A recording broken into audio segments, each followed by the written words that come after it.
Okay, I'm back.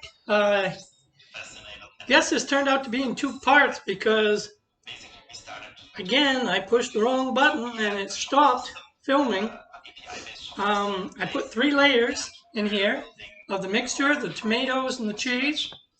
Came right out smooth right to the top. I'm going to pop it in the oven, which is preheated at 350 for 45 minutes. And just so in case it starts to bubble over, I'm going to put a cookie sheet underneath it so that it'll catch all the mess and it won't make a big mess inside your oven. Remember, gentlemen, happy wife means happy life.